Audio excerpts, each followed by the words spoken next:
Good afternoon.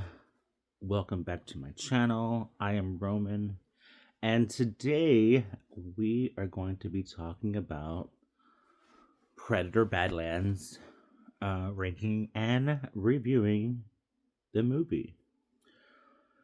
So, I literally just finished watching it today, like moments ago, literally, right? And yeah, so let's go over it and then maybe you can give me your thoughts and opinions about the film. Okay, so let's look at. Okay, here we go. So Predator Badlands.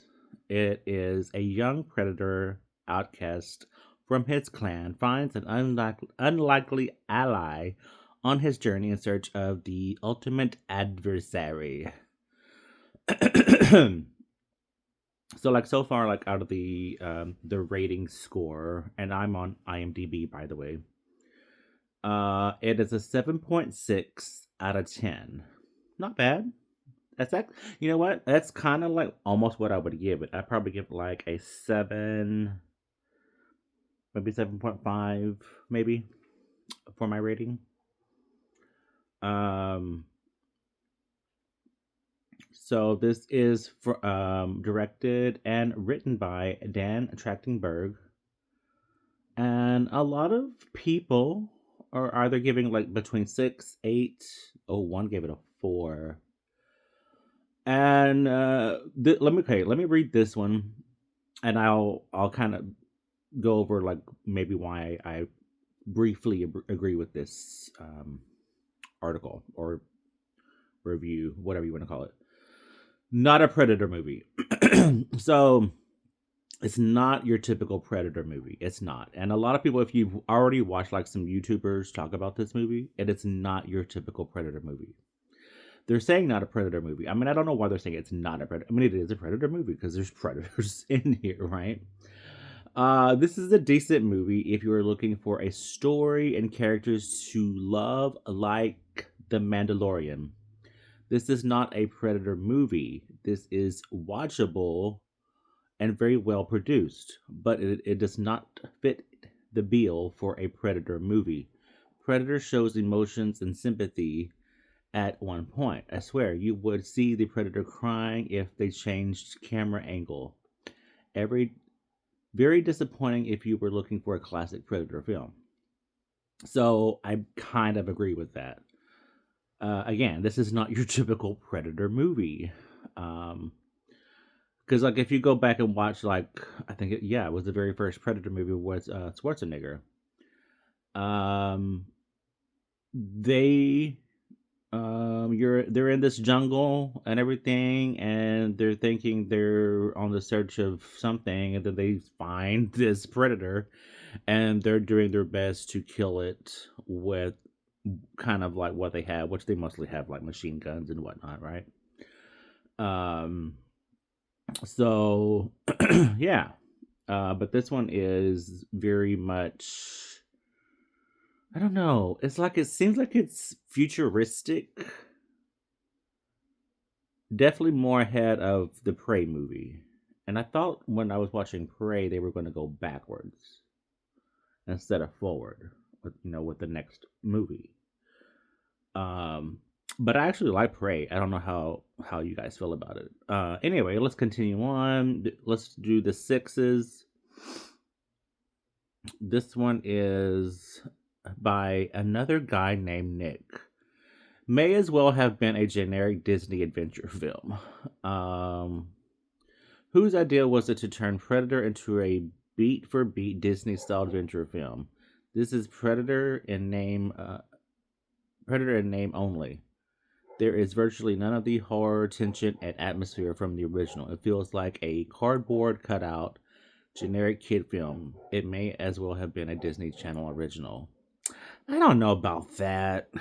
Um, Look, if you're looking for bloodshed, you're not going to find that because there are no humans in this film. And what I mean by humans, yeah, there are human actors, but these are more like, what do they call them? Like symbiotes or something like that. I don't know what they're called. Anyway, but like from the Alien movies, right? So like Elle Fanning's character, she actually plays um sisters in this film. Is it Thea and Tessa, I believe? And one of them is more uh, villainesque, when the other one, I think, Thea, is the more kind and gentle like um, character, right? Anyway, continue on. I could not believe they included every stereotype: the quirky, annoying sidekick who asks endless questions while traveling, the cutesy creature the audience is supposed to adore, the forced found family dynamic, and the overtly evil villains with shallow motivations. It seriously reminded me of like straight to DVD kids movies my parents bought for me when I was a kid. Unbelievable. Well, I'm surprised they gave it lower than a 6. All right, well, carrying on. This one says it's also another 6. This one is by Appleseed Zarok. I don't know. We're going to go with that. The recent films have been completely lost. Oh, wait, sorry. Let me start over, shall I? The recent films have completely lost the suffocating horror and nerve wracking tension that defined the first 2 entries. It feels like the writers no longer understand the true essence of the uh, Utaja. I never knew how to pronounce that, even though they said it in the film, but Utaja, whatever. In the original film, it wasn't just a mindless killer.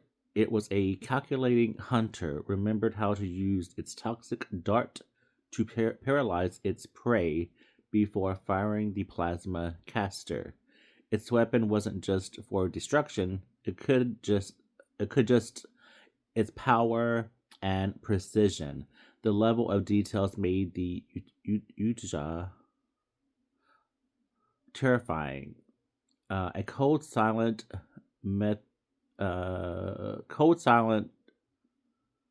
predator who hunted one victim at a time, unseen and only revealed itself when absolutely necessary or when its cloaking device was damaged. Sadly, that cold-blooded patience for um, style of hunting are gone in the newer installments. The creature feels more like a generic monster than disciplined hunter that once embodied fear and intelligence. I truly hope Jim and John Thomas return to write, and that John McTiernan steps back into the director's chair. Only they can restore the primal fear, intensity, and cinematic tension that made Predator legendary. And I'll read one more, which is the that gives it an 8. Okay, so this one is by Habibi Hakim. Predator Badlands brings the hunt, the heart, and the hype. It's finally here, a Predator movie that does not take itself too seriously, yet remains incredibly well made at the and thoroughly entertaining. Dan, oh my god, I cannot read today. Dan Trachtenberg, who already delivered the most serious and still the best Predator film to date with Prey. Prey was really a good movie. Is clearly having a blast with Predator Badlands. From the very first scene, the movie hooks you with one of the most exciting and promising intros in the franchise. This is the closest we've ever gotten to seeing the Predator as an actual character, completely with personality, language, and depth, and it works remarkably well, adding that Elle Fanning is a great addition to the film. And the little creature named Bud also brings an unexpected charm to the film. Besides being one of the most excitingly entertaining films of the year, Predator Badlands, in my opinion, The most wholesome buddy cop movie I've ever seen in a while. Then a beautifully shot, vast dark predator would gives off Dune vibes, while introduction of fascinating new creatures invokes the touch of Avatar. I don't know about that. I genuinely adore the world building they did the film as it visually is stunning. The action and fight sequences are exciting, and the Predator is as badass as ever. While pacing is slowed down in the second half, overall, Predator Badlands is pure fun, exciting, and wildly entertaining. I wouldn't mind another installment as long as Dan Trachtenberg returns to direct it, because honestly, the best Predator movies are the last three, all under his direction. All right. Well, okay. So, um, where'd it go? Did I lose it? Okay. Okay. Here we go. Um. So I. Okay. So I kind of agree with most of these. Probably more with the lower adaptations, and I don't want to have the um lower mine any lower, but I don't know. I'll just say this that um yes, again, it does not feel like your typical Predator movie, and it's not because the Predator is actually the prey in this film. He is being preyed by the Thea's sister Tessa, basically, when he does go and try to track down his well the the creature he's supposed to defeat, right? Um, but then again, he does come in contact with Thea, who helps him along, and then becomes an unlikely trio, adding in the bud aspect. Um, oh, excuse me. So, oh my god, it's belting all over.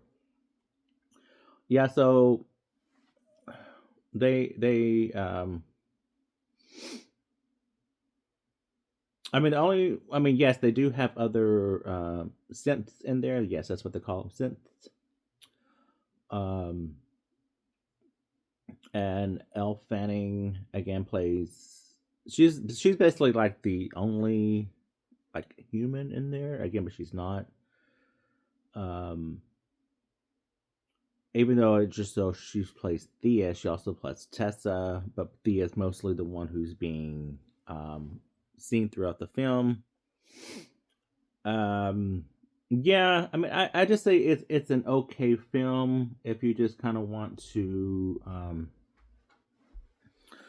I don't know, like turn off your brain for a little bit and not really think too much about our lives, right? Yeah, again, it's I've said this too much already. It's not your typical Predator movie, and so don't go in expecting the typical Predator movie, and you're going to get that, because you're not. You're going to be very disappointed. Again, it was a decent film. It wasn't a bad movie. Like these people are saying, there's some epic fight scenes. It's visually stunning. Um, and it does give. I don't know if I want to say Disney, but it does give off that kind of oh, this is a family film. I kind of hate that, because Predator movies are not meant to be for families, right? So, but you have that father son dynamic, and um, the father of the Predators, um, Don't get me trying to pronounce their names because I will fucking murder them. But the father wants him to be a great adversary, and be like the an awesome predator, right? So he doubts his every move. He doubts that he like going to hunt down his next prey, which I think is his only prey, if I'm not mistaken. Um, that he will get defeated. So, but he proves to him in the end that he did seek out and defeat who he was meant to hunt down and defeat. And he came back home with a trophy, and he's like, you are weak, and you will never be like the others. And so once him and his father kind of went at a battle, um, he ended up winning, and says, "Oh, I've doubted you, and I did not mean to, basically, and you are now uh, part of our clan." And he's like, "I don't need your clan. I have my own clan." Killed his father. Spoiler alert. And the same Elle Fanning's character, Thea and Bud dropped in, and yeah, that was kind of the end of that. Um, I don't know. I mean, I guess it just depends on how well this film is received and how well it does at the box office. If they will have another one of these, I don't know. But it's not my favorite. It's not my favorite Predator movie. Um, I mean, I'm sorry. The most iconic Predator movies, I think, are from the '80s. And then the last one again was a pretty decent Predator movie. I think the first of its kind to have a female lead, and she fucking nailed it. Don't get me lying on who she is, but she did a good job for whoever she was. Anyway, that's kind of my feedback on that movie. Um, if you've already watched it, drop down below your thoughts, comments, and all that kind of jazz. Jazz fingers. Um, and yeah, I'm trying to think what else I'm trying to decide to do. Um, my friend is supposed to help me out with, as I've been mentioning, we're gonna try doing like snacks and stuff and ranking them and seeing what is a good snack, uh, uh, ranking them and stuff like that. Like cookies, chips, whatever, just general snacks. And we're gonna try to also be doing like a blindfolded taste test and also a hot ones challenge. So stay tuned for stuff like that. And again, if you have any comments, anything you would like to see from me personally, drop down below. Drop down. And please click like and subscribe so that way I can keep doing this. I do enjoy doing this. And hopefully I can get to do more stuff, right? Okay. Anyway, thanks for clicking in, and Yeah, see you next time. All right.